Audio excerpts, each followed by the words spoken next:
നമസ്കാരം. ഞാൻ ഗായത്രി. എന്താ പറയേണ്ടതെന്ന് പോലും അറിയത്തില്ലാത്തൊരു ഭീതി എന്നിലുണ്ട്. അത് എന്നിൽ മാത്രമല്ല എന്നാണ് ഞാൻ വിശ്വസിക്കുന്നത്. നമ്മൾ പരസ്പരം സംസാരിക്കുമ്പോൾ എൻ്റെ തലമുറയും എൻ്റെ എൻ്റെ മക്കളുടെയൊക്കെ തലമുറയും വല്ലാത്തൊരു ഭീതിയിലാണ്. എങ്ങോട്ടാണ് നാട്, എന്താണ് സംഭവിച്ചുകൊണ്ടിരിക്കുന്നത് എന്നുള്ളൊരു വലിയ ചർച്ച പോലും ഇല്ലാത്ത ഒരവസ്ഥ നമ്മളുടെ ഇടയിലുണ്ട്. മതനിരപേക്ഷതയുടെ ഏറ്റവും വലിയ ഇടമായിട്ടുള്ള ബഹുസ്വരതയുള്ള മതനിരപേക്ഷത എന്ന് പറയുമ്പം നമുക്കറിയാം, കേരളത്തിൽ 200-ലധികം ജാതികളും അതിൻ്റെ ഉപജാതികളും ഉൾപ്പിരിവുകളും ഉണ്ടായിരുന്ന ഒരിടത്ത്, തൊട്ടുകൂടായ്മയും തീണ്ടിക്കൂടായ്മയും എല്ലാം ഉണ്ടായിരുന്നിടത്ത് അതെല്ലാം മാറിയിട്ട് എല്ലാവരും ഒന്നിച്ചൊരു ഹാർമോണിയസ് ആയിട്ടുള്ളൊരു സൊസൈറ്റിയിൽ ജീവിച്ചുകൊണ്ടിരിക്കുന്ന ഒരു കാലഘട്ടമാണ് നമ്മൾ ഇന്ത്യ ഒട്ടാകെ അല്ലെങ്കിൽ ലോകമൊട്ടാകെ. എവിടെയാണ് നമ്മളില്ലാത്തത്? ഇപ്പോൾ ദുബായിൽ ചെന്നാലും അമേരിക്കയിൽ ചെന്നാലും ലോകത്തിലെ ഏത് രാഷ്ട്രങ്ങളിൽ ചെന്നാലും ഏകോദര സഹോദരങ്ങളെ പോലെ കഴിഞ്ഞുകൊണ്ടിരിക്കുന്ന മനുഷ്യരെ ജാതിയുടെ പേരിൽ, മതത്തിൻ്റെ പേരിൽ വലിയ കമ്പാർട്ട്മെൻറ്റുകളിലേക്ക് തരംതിരിച്ച് മാറ്റി നിർത്തി എന്ന് പറയാം അല്ലേ? ഇപ്പോൾ നമ്മൾ നോക്കുമ്പോൾ ചുറ്റിൽ ഫോൺ കയ്യിലെടുക്കാൻ പറ്റുന്നില്ല. ഫേസ്ബുക്കിലോ മറ്റ് സോഷ്യൽ മീഡിയകളിലോ നോക്കുമ്പോൾ എത്ര എന്താ പറയുക, വസ്തുതകളെ, സത്യത്തെ, ശാസ്ത്രത്തെ മാറ്റി നിർത്തിയിട്ട് വൈകാരികമായ സമീപനമാണ്. വൈകാരികമായിട്ട് ഇപ്പോൾ ഏറ്റവും വലിയ കലാകാരന്മാർ പോലും സോഷ്യൽ മീഡിയയിൽ ഇട്ടിരിക്കുന്നത് വർഷങ്ങൾക്ക് ശേഷം I got back to his home എന്നാണ് പറയുന്നത്. അപ്പോൾ ഈശ്വരൻ്റെ ഭവനത്തിലേക്ക് തിരിച്ചു വരുന്നു.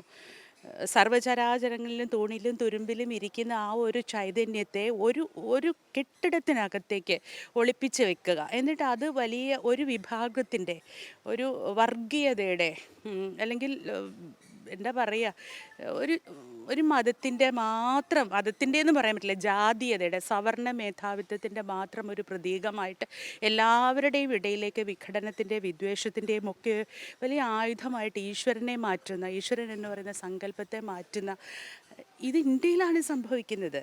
മതനിരപേക്ഷതയുടെ ഇന്ത്യയിലാണ് സംഭവിക്കുന്നത്. ബഹുസ്വരതയുടെ ഇന്ത്യയിലാണ് സംഭവിക്കുന്നത്. ഇതിനെതിരെ ആരാണ് ശബ്ദിക്കുക? ഇത്തരത്തിലുള്ള ഒരു കമൻറ്റ്, ഒരു പോസ്റ്റ് സോഷ്യൽ മീഡിയയിൽ കണ്ടാൽ അതിൻ്റെ അടിയിലേക്ക് നോക്കിയാൽ കാണാം എല്ലാം ജയ് ശ്രീറാം, ജയ് ശ്രീറാം, ഭഗവാൻ രക്ഷിക്കട്ടെ, God bless you, positive comments മാത്രമേ ഉള്ളൂ. അപ്പം നമ്മളുടെ സമൂഹത്തിൻ്റെ ഒരു വൈകാരിക ഇടം, സാമൂഹ്യപരമായ വൈകാരികത ഇത്തരം പ്യുവർ ഒരു വൈകാരികതയിലേക്ക് മാത്രമായി. ഒരു സാമൂഹ്യ പുരോഗതിയുടെ വികാസം എന്ന് പറയുന്നത് ഇല്ലാതെയായി. അപരനെ ചേർത്ത് നിർത്തുന്നതെന്ന് പറയുന്നൊരു കാഴ്ചപ്പാടില്ലാതെയായി. ശ്രീനാരായണ ഗുരുവിനെ പോലെയൊക്കെ അവനവൻ ആത്മസുഖത്തിന് ആചരിക്കുന്നവ അപരന് സുഖത്തിനായി വരയണം എന്ന് പറഞ്ഞിരുന്ന സിദ്ധാന്തങ്ങളും സാമൂഹ്യ പരിഷ്കർത്താക്കളും എവിടെ പോയി എന്നുള്ളതായി. സ്വാമി വിവേകാനന്ദനെ പോലെ ലോകത്തിലുള്ള എല്ലാവരെയും സഹോദരന്മാരെ എന്ന് പറഞ്ഞ് അഡ്രസ്സ് ചെയ്ത വലിയ ചിന്തകൾ ഭാരതത്തിൽ നിന്ന് എവിടെ പോയി എന്ന് തന്നെയാണ് ചോദിക്കേണ്ടത്. ആ ചോദ്യം ഓരോരുത്തരുടെ ഉള്ളിൽ, ഹൃദയത്തിൽ കരിരുമ്പ് പോലെ തറക്കുന്ന വേദനയെ നമ്മൾ എങ്ങോട്ടാണ്, നമ്മൾ ആരിൽ നിന്നാണ് ഈ കമ്പാർട്ട്മെൻറ്റൈസേഷനിലേക്ക് വരുന്നത്? ആരിൽ നിന്നാണ് നമ്മൾ ഈ ജാതിയുടെയും മതത്തിൻ്റെയും പേര് പറഞ്ഞ് മാറി നിൽക്കുന്നത്? ആരിലാണ് നമ്മൾ യുദ്ധത്തിൻ്റെ, വിദ്വേഷത്തിൻ്റെ, പകയുടെ, വർഗീയതയുടെ വലിയ കറുപ്പ് പരത്തുന്നത്?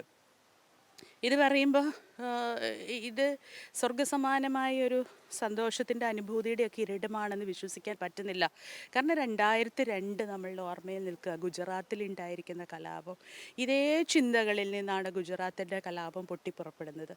ആ പൊട്ടിപ്പുറപ്പെട്ട കലാപത്തിൻ്റെ വലിയ ചോരക്കളമായിട്ടൊരു സംസ്ഥാനം മാറി. 12,000-ഓളം പേരന്ന് കൊല ചെയ്യപ്പെട്ടു. മുസ്ലിംസ് 790 മുസ്ലിങ്ങൾ മരിച്ചു എന്ന് പറയുമ്പോൾ 254 ഹിന്ദുക്കളും കൊല ചെയ്യപ്പെടുക ചെയ്തു. കൂട്ട ബലാത്സംഗങ്ങൾ നടക്കുന്നു, കുഞ്ഞുങ്ങൾ അനാഥരാക്കപ്പെടുന്നു, വിദ്യാഭ്യാസ ശിഥിലമാകുന്നു, കാലങ്ങളോടെ വിദ്യാഭ്യാസ സമ്പ്രദായത്തെ തിരിച്ചുപിടിക്കാൻ പറ്റാതെ വരുന്നു. 600 കുട്ടികൾ അനാഥരാക്കപ്പെടുന്നു. ഇത് എത്ര കാലം കൊണ്ടാണ്? 2 അല്ലെങ്കിൽ 3 മാസം കൊണ്ടാണ്. അപ്പോൾ ഇത്ര വലിയ തീവ്രമായ ഒരു വർഗീയ വികാരം ഇന്ത്യയൊട്ടാകെ, ഇന്ത്യൻ ജനതയൊട്ടാകെ, അതിൽ ഭൂരിപക്ഷത്തിൻ്റെ മനസ്സൊട്ടാകെ രാമൻ എന്ന് പറയുന്ന വലിയ ഒരു ചിന്ത, അല്ലെങ്കിൽ വലിയൊരു എന്താ പറയുക, ഒരു വൈകാരികമായ വലിയൊരു ഇമേജ് കൊണ്ട് നിർത്തുമ്പോൾ അതൊരിക്കലും ഗാന്ധിയുടെ രാമനല്ല. ഗാന്ധി വിഭാവനം ചെയ്ത രാമരാജ്യമല്ലത്. അടിസ്ഥാന വർഗത്തിൻ്റെ രാമരാജ്യമല്ല അത്. സ്നേഹത്തിലൂന്നിയ ഹരിജൻ്റെ രാമരാജ്യമല്ല അത്. അത് വർഗീയതയുടെ ഫാസിസത്തിൻ്റെ ഈ ഫാസിസം മുന്നോട്ട് വയ്ക്കുന്ന സാമ്രാജ്യത്വത്തിൻ്റെ കീഴടക്കലിൻ്റെ വിഘടനത്തിൻ്റെ വിദ്വേഷത്തിൻ്റെ വലിയ പോരാട്ടങ്ങളുടെ വലിയ കുരുതിക്കളങ്ങളുടെ കാഹളമായി മാറുകയാണ് ഇന്ത്യ. ഇതിനെതിരെ നമ്മൾ 1 to 1 ചിന്തിക്കണം, സംസാരിക്കണം, പറയണം. എന്തോ ആവട്ടെ, എല്ലാ മതവിശ്വാസങ്ങൾക്കും ഇവിടെ സ്ഥാനമുണ്ട്, എല്ലാ ദേവാലയങ്ങൾക്കും സ്ഥാനമുണ്ട്.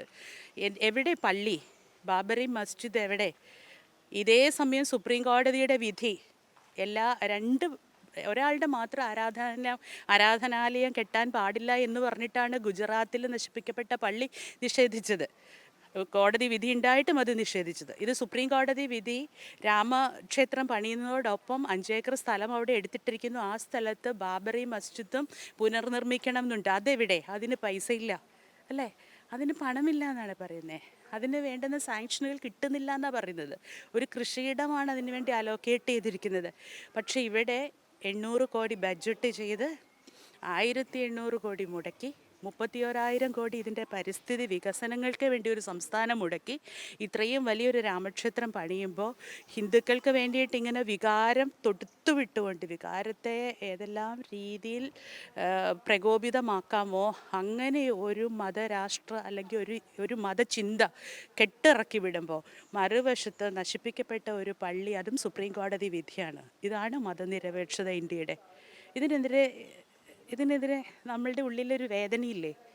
നമ്മളുടെ ഉള്ളിലൊരു വികാരമില്ലേ? സത്യാനന്തര ലോകത്ത് വസ്തുതകളെ വളച്ചൊടിച്ച് വികാരങ്ങളും വിശ്വാസങ്ങളുമാക്കി മാറ്റുമ്പോൾ മനുഷ്യൻ്റെ നന്മയിലേക്ക് നയിക്കുന്ന, പുരോഗതിയിലേക്ക് നയിക്കുന്ന, മനുഷ്യൻ്റെ മുന്നോട്ടുള്ള ജീവിതത്തിനാധാരമായിരിക്കും, അങ്ങനെ ഒന്നുണ്ട് ഈ രാജ്യത്ത് എന്ന് പറയുന്നതിന് ആധാരമായിരിക്കുന്ന മതനിരപേക്ഷതയും മാനുഷിക സഹിഷ്ണുതയും ഇവിടെ പുലരണം എന്ന് തന്നെയാണ് എൻ്റെ അഭിപ്രായം.